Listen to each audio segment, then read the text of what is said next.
Hey, bonjour à tous. Aujourd'hui, on se retrouve pour une nouvelle vidéo en compagnie de Cassaf. Et aujourd'hui, cette vidéo est un peu particulière parce que c'est pas un sujet qu'on a vraiment l'habitude d'aborder dans Mermaid Melody. À vrai dire, c'est même pas un sujet qu'on pense à aborder en regardant Mermaid Melody. On va parler de la mort. En même temps, c'est un tout petit Magical Girl tout choupi, tout mignon. Alors c'est clair que quand t'associes Mermaid Melody et mort, bon, ça va pas trop ensemble, quoi. Et pourtant, malgré cette image, on va vous montrer que la mort est complètement présente. Et on va vous le prouver par plusieurs petites séquences qu'on a relevées, enfin que notamment Dark Eyes a relevé dans les deux saisons. Et donc la première, ça se passe dans l'épisode 2 de la saison 1, quand Anon évoque en fait le code des sirènes et qu'elle cite la fameuse règle à Lucie, comme quoi si elle révèle son identité de sirène à un humain, elle se transformera en bulle. Donc ça, c'est vraiment le tout premier rapport à la mort qu'on a dans l'animé, dans l'histoire de Pichi Pichi Pichi. Ensuite, on a encore Anon. Décidément, cette personne respire la joie de vivre. Dans l'épisode 18 de la saison 1, avec un flashback de son royaume qui est en train de se faire détruire littéralement. C'est l'épisode où quand Meru apparaît pour la première fois. On va passer à un autre personnage qui respire aussi la joie de vivre, qui n'est autre que Sarah, avec l'épisode 48 toujours de la saison 1, quand on apprend en fait que c'est elle qui a détruit son royaume ainsi que celui de Coco. Comme pour le royaume d'Anon, en fait, on suppose que les sirènes et les êtres vivants de ces deux royaumes-là en fait, sont juste morts, et en même temps, on n'a pas de preuve en fait, que qui que ce soit ait survécu de ça. Ensuite, toujours dans la saison 1, on a des personnages totalement gentils que sont les démons marins. Dans l'épisode 52, quand elles donnent leur pouvoir à Gaëto. Et on a aussi une référence aux démons marins dans l'épisode 18 de la saison 2, cette fois avec leur disparition dans la baie des miracles. Et en fait, quand elles donnent leur pouvoir à Gaëto, on voit qu'elles se retransforment en simples poissons, ce qu'elles étaient de base. Et donc on peut supposer que, vu qu'elles sont restées dans le château, qu'elles meurent aussi. De toute façon, c'est plus ou moins confirmé avec la saison 2 où elles apparaissent comme étant des fantômes. Oui, c'est vrai. On retourne avec Sarah pour l'épisode 52, toujours de la saison 1 du coup, et là on va commencer à parler suicide. Oui, vraiment, on est toujours en train de parler de Pichi Pichi Pitch. Donc à la fin, en fait, au climax de la saison 1, quand Sarah rejoint Gaëto dans la mort, qui se laisse mourir avec la disparition de son château, et qui le rejoint et qui donc tout simplement se suicide, parce que quand on décide de se tuer, on appelle ça un suicide. Exactement. Ensuite, nous allons passer par contre cette fois à la saison 2, qui elle aussi est une saison qui respire la joie de vivre, décidément. Et là, Et là, ça concerne Rina. C'est dans la saison 2, je ne sais plus quel épisode précisément, mais c'est quand Masahiro croit qu'elle va se suicider. Il le dit pas de façon claire, mais on se doute vraiment de par ses métaphores et son action qu'il pense qu'elle va se suicider dans la mer. Chose qui est ironique parce que c'est un peu une sirène. Logique sur oui, très clairement, quand on voit qu'il lui saute dessus pour l'empêcher d'avancer dans la rivière, c'est clairement qu'il a pensé qu'elle allait se suicider.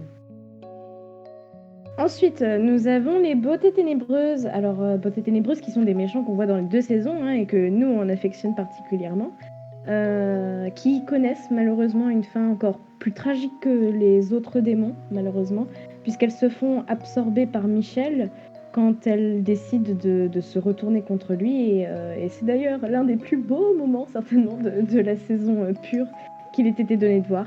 Et on les voit disparaître peu à peu dans la lumière. C'est assez religieux d'ailleurs comme façon de mourir, je trouve. Mais voilà, c'était un moment très beau. Et malheureusement, elles sont mortes. Oui, c'est chouette, non? Ah, trop cool.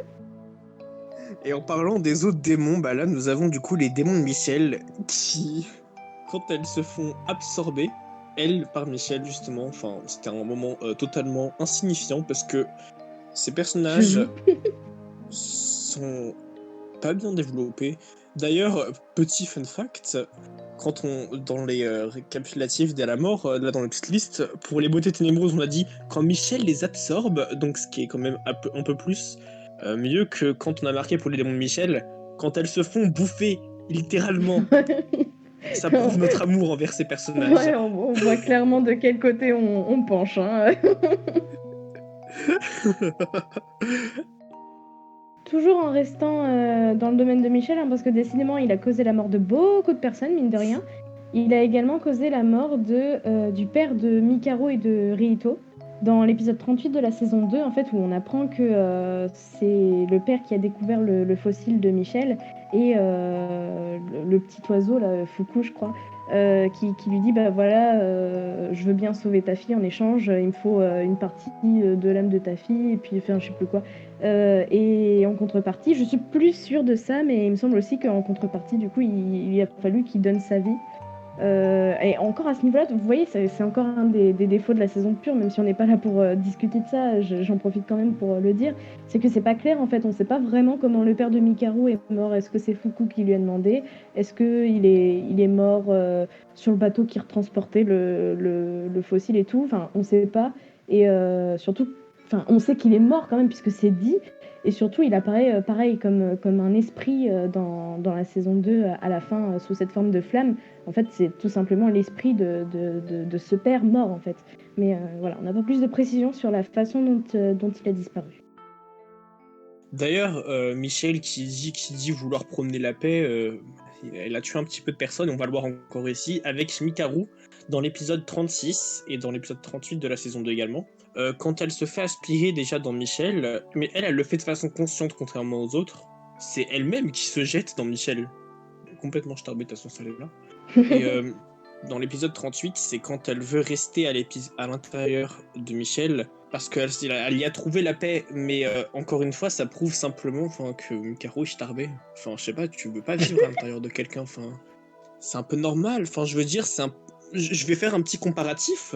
C'est comme dans Naruto, quand Kyuubi il est à l'intérieur de Naruto, enfin, ce n'est pas Kyuubi qui a choisi, au contraire, lui, il veut se libérer de Naruto. Bon, sauf à la fin du coup, mais no spoil quoi, pour les gens qui sont en cours. Mais voilà, ça revient exactement la même chose. Non, mais après, on tire un petit peu sur l'ambulance. Hein. On sait très bien que Mikaru, derrière, il y a une autre histoire. Mais c'est vrai qu'elle est starbée.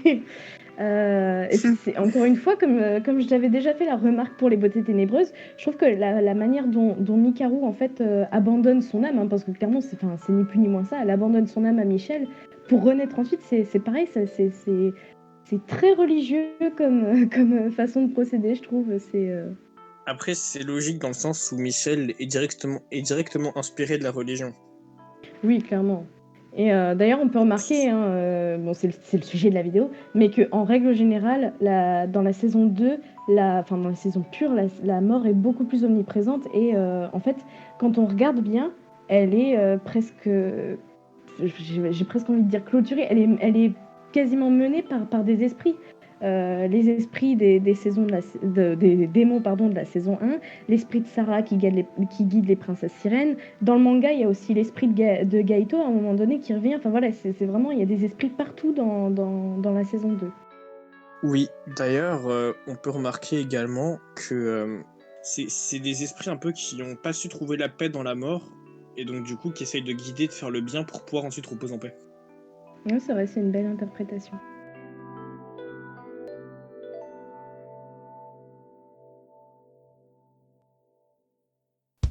On vous remercie de nous avoir suivis sur cette petite vidéo du coup. N'hésitez pas à vous abonner, à partager notre travail si ça vous plaît, à nous laisser un commentaire parce qu'on aime bien interagir avec vous et à activer la cloche, hein, ça fait toujours plaisir et puis comme ça vous serez notifié à chaque fois qu'on sortira une vidéo. De toute façon pour l'instant ça change pas, c'est toujours le samedi à 14h. Sur ce, on vous dit à bientôt. Bye bye. Salut.